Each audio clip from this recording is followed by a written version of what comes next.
नमस्कार, आप देख रहे हैं केकेएस न्यूज और मैं हूं आपके साथ मानवी ठाकुर। विभाग का फोकस बिजली चोरी रोकना और राजस्व बढ़ाना। बिजली चोरी रोकने पर सख्त रुख।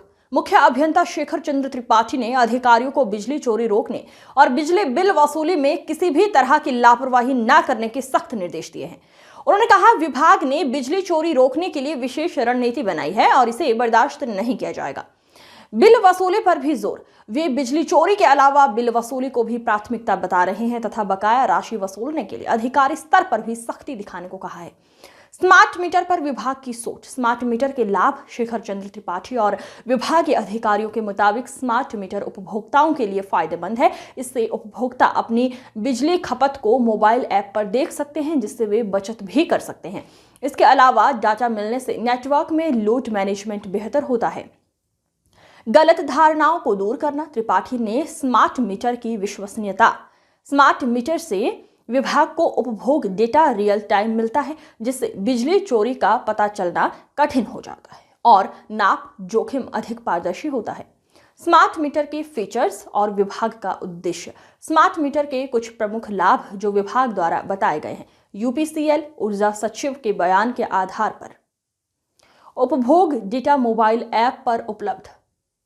मानव द्वारा मीटर रीडिंग की जरूरत नहीं। इससे गलत रीडिंग और बिलिंग शिकायतों में कमी आएगी। नेटवर्क में समस्याओं और आउटेज के बारे में त्वरित सूचना मिलेगी। यदि भविष्य में नेट मीटरिंग सोलर जैसे फीचर्स लागू हों तो स्व उत्पादन को भी जोड़ा जा सकेगा। सर, आपका एक छोटा सा वर्जन की हमें आवश्यकता थी। परिचय के साथ साथ आपके आने के बाद आपका फोकस क्या रहा और आगे क्या प्लानिंग है ताकि सुधारात्मक स्थिति और ज़्यादा सही हो। जी, थैंक यू आपके आने के लिए और आपके पोर्टल को भी धन्यवाद हमारा। देखिए, ऊर्जा सेक्टर से हम लोग कनेक्टेड हैं और मैं यहाँ सितंबर 25 में यहाँ पर हमने ज्वाइन किया है चीफ इंजीनियर हरिद्वार जोन। और जब से हमने यहाँ ज्वाइन किया है तो हमने दो एक चीज़ें हमने यहाँ पर पाई कि हमारा जो जिला है, जिला हरिद्वार, इसमें दो हमारे मंडल हैं। एक है हरिद्वार मंडल, दूसरा है रुड़की मंडल। और दोनों मंडलों में चार टोटल मिला के 8 हमारे डिविजन्स हैं। तो यहाँ जो बेसिक जो प्रॉब्लम है वो एक तो यहाँ पर बिजली चोरी एक बहुत बड़ा हमारे लिए, मैं कहूँगा एक घाव है हमारे हरिद्वार जिले के लिए। पूरे उत्तराखंड के अंदर हमारे लाइन लॉसेज हाईएस्ट चल रहे हैं और बकाया भी सबसे ज्यादा यहीं पर है। रुड़की में लोग किसानों के नाम पर या किसी को कहते हुए वहां पर बिल का बकाया नहीं करते हैं कि साहब हमें गन्ने का भुगतान नहीं हुआ या हमारी फसल का नुकसान हो गया, इस तरह की चीजें आती हैं। और नक्सल क्षेत्र में भी काफी बकाया है। कमोवेश मतलब हरिद्वार शहर जो है मेरा ठीक है और बाकी जगह बहुत ज्यादा दिक्कत है। सिटकुल हमारा आउटस्टैंडिंग है, उसके लॉसेज हमारे बिल्कुल 0 रहते हैं। तो इससे ये तो प्रूफ है कि इंडस्ट्री में चोरी नहीं है। लेकिन बाकी जगह का मिला के हम देखते हैं दैट इज अराउंड 50% थेफ्ट होना बिल्कुल भी स्वीकार्य नहीं है। तो जब से हमने यहाँ चार्ज लिया, हमारा एक ही फोकस है, मेन हमारा फोकस बिजली चोरी पे है। और लगातार हम लोग बिजली चोरी के खिलाफ अभियान, हमने एक तरह से अभियान ही कहूँगा मैं, लगातार चल रहा है। क्योंकि हमारी टीम जो है रुड़की हरिद्वार क्षेत्र में, ग्रामीण क्षेत्रों में लगातार चेकिंग कर रही है। और जो भी इसमें हमारे, मैं तो अपराधी कहूँगा उनको जो बिजली चोरी करते हैं, क्योंकि विद्युत अधिनियम की जो धारा है 135 उसके तहत तो अपराधी है। तो इसमें हम उनको जुर्माना भी डालते हैं और इसमें सजा का प्रावधान भी है। तो इस पर लगातार अंकुश लगाया जा रहा है और हमारे लाइन लॉसेज कम भी हुए हैं पिछले 2-3 महीने में। मुझे बड़ी खुशी इस बात की कि लॉसेज में हमारे कुछ इम्प्रूवमेंट है। और हम जो करना चाह रहे हैं, हमारा मेन काम है, हम लोगों को मैसेज देना चाह रहे हैं। हम किसी को जबरदस्ती कोई तंग नहीं करते। हमें एक ये संदेश हम स्पष्ट देना चाह रहे हैं कि भैया बिजली चोरी ना करें। क्योंकि सबसे ज्यादा जो दुखी होता है मेरा जो ईमानदार उपभोक्ता है, वो बेचारा उसका खामियाजा भुगतता है। बिजली चोरी वाला जब आदमी चोरी करता है तो कई गुना चोरी करता है। अगर मेरे घर में 1 लाइट की जरूरत है तो अगर चोरी कर रहा हूँ तो मैं पता लगा 4 लाइट जला रहा हूँ। अगर मेरा 1 गीजर से काम चल रहा है, पता लगा 1 घंटे की जगह 10 घंटे गीजर चल रहा है। तो कहीं ना कहीं इस पर रोक लगाना बहुत जरूरी है।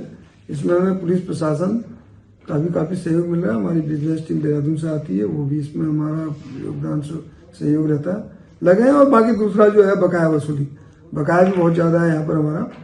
तो बकाया वसूली के लिए भी लगातार हम लोग बिल्कुल हमारे आदमी मतलब लाइनमैन से लेकर के सब लगे हुए हैं। जेई एसडीओ एग्जीक्यूटिव इंजीनियर लगातार मैं बैठक लेता हूं उनकी, और सबको हमने टारगेट और लक्ष्य सबको दे रखे हैं।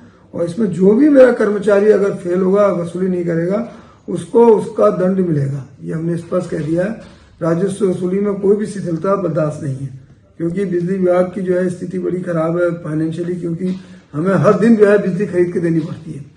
हमारा अपना कोई सोर्स नहीं है इलेक्ट्रिसिटी का, हम लोग बिजली खरीदते हैं तब आपको मुहैया कराते हैं उपभोक्ताओं को। तो कहीं ना कहीं हम लोगों का जो सिस्टम है, फाइनेंशियल सिस्टम कोलैप्स करने जा रहा है, इसलिए हमें बहुत जरूरत है पैसे की। तो जो भी बकायेदार हैं, आपके माध्यम से मैं अपील भी करूंगा कि भुगतान अवश्य करें, बिजली के बिलों का समय से भुगतान करें। इसके अलावा ये पूछना चाहता हूँ मैं आपसे, जो स्मार्ट मीटर है जिले में लग रहे हैं, शुरू में जो विरोध हुआ, अब क्या कहेंगे आप इसके बारे में? देखिए, स्मार्ट मीटर का विरोध हमारे तो समझ से परे है क्यों लोग कर रहे हैं। देखिए, स्मार्ट मीटर कोई नई चीज नहीं है, वही चीज है। मेरे पास स्मार्टफोन है, उसी तरह से स्मार्ट हम लोग मीटर लगा रहे हैं। वो मीटर वही है जो पुराना मीटर था। डिफरेंस सिर्फ इतना ही है कि इस मीटर में चिप लगा दी है। चिप का मतलब एक सिम लगा दिया है जो कम्युनिकेट करता है। तो इसमें मीटर की क्वालिटी में नीचे जो मीटर है, जीनस कंपनी या हमारी और बाकी कंपनी है एल&टी वगैरह, वो पहले भी हमें मीटर देती थी, आज भी मीटर दे रही है। उसमें एडिशनली एक ऊपर से बॉक्स बना के उसमें एक सिम हमने लगा दिया। सिम का काम क्या है? वो आपके इस मोबाइल से कनेक्टेड है। आप हर घंटे हर मिनट अपने मीटर का डाटा ले सकते हैं। मैं यहाँ बैठा हूँ, मेरा अगर घर कहीं और है, वहां का मीटर का डाटा मैं भी देख सकता हूँ। मैं अभी आपको दिखा भी सकता हूँ अपने घर के मीटर का डाटा, इस समय मेरे घर में कितनी यूनिट चल रही है। हर घंटे की यूनिट का पता लग जाता है। और इसमें एक और विशेषता यह है कि अब आपका मीटर रीडर की जरूरत ही नहीं आने की। अभी तक क्या होता है कि हमारे घर पर एक मीटर रीडर आता है, पहले वो घंटी बजाता है, अभी घर में कोई हमारी महिलाएं होती हैं, वो बेचारी परेशान होती हैं, आती हैं, देखती हैं, एक तनाव की स्थिति, फिर पता लगा साहब मीटर रीडर ने कहीं मीटर रीडिंग गलत कर दी, फिर आदमी परेशान होता है, लेकर के ऑफिसों में चक्कर लगाता है, कभी लाइनमैन, जेई, एसडीओ एक्शन, तब जाकर के एक आध महीने में उसका बिल ठीक होता है। अब तो बिल्कुल इसमें मैनलेस हो गया, कोई ह्यूमन इसमें इंटरफेरेंस नहीं है। आपका ऑटोमेटिक जो है 00 आवर में 31 तारीख 30 तारीख की रात को इसका डाटा ऑटोमेटिक उठ जाएगा, और आपका 2-3 तारीख तक आपका बिल व्हाट्सएप से आपके मोबाइल नंबर पे, जो रजिस्टर्ड मोबाइल नंबर है, उसमें आपका बिल आ जाएगा और आप भुगतान भी करिए। कई लोग ऐसे हैं जो रिटायर्ड लोग हैं, सीनियर लोग हैं, उनके बच्चे पेमेंट करते हैं जो बाहर जॉब में है, वो बड़े परेशान रहते हैं। अभी मेरे फादर इन लोगों का केस हुआ तो बड़े परेशान हो गए, 2 महीने बिल नहीं आया।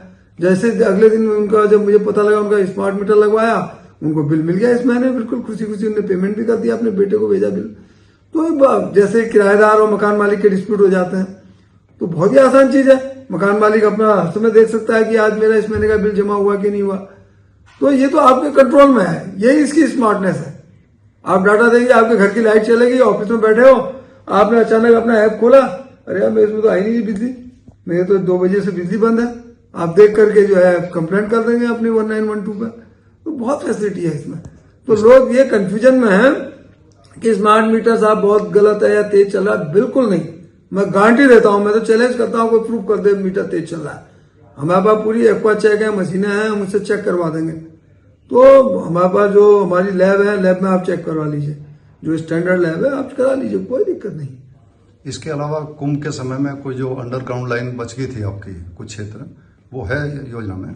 देखिए, कुंभ क्षेत्र जो मेन कुंभ क्षेत्र है वहां तो हमारा अंडरग्राउंड हो गया है। जो आउटर स्कर्ट ऑफ हरिद्वार जो शहर का है उसका से बचा हुआ है जी, वो बचा हुआ है, लेकिन अभी हमें इस बार फंडिंग नहीं हुई है, क्योंकि बहुत बड़ी योजनाएं होती हैं, बहुत पैसा लगता है इसमें। कहीं ना कहीं हमें बाहर से मदद, भारत सरकार से पैसा मिलता है या ADB से पैसा मिलता है, तब कर पाते हैं। फिलहाल अभी वो नहीं हो पा रहा है। जैसे कहीं से फंडिंग होगी तो उस काम को कराया जाए।